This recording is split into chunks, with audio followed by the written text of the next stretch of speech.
How to sell vector art on Shutterstock. Easily create vector using Canva. First, open up Canva and use the AI vector creator or draw your own design. You can generate SVG vector images by describing your idea or manually using shapes and lines. When finished, download your artwork as an SVG file.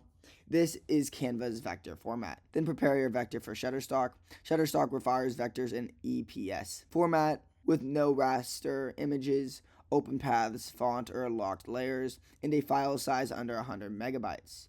Open your SVG in Adobe Illustrator or a similar vector editor, then check for open paths, brushes, or fonts and convert everything into outlines. Save your file as EPS10.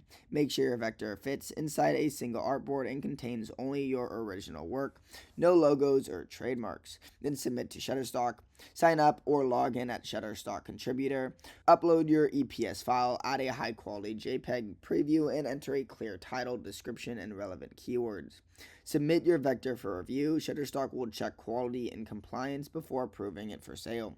Tips for success: only upload original art you own the rights to. Double check all Shutterstock vector requirements before submitting to avoid rejections. Subscribe.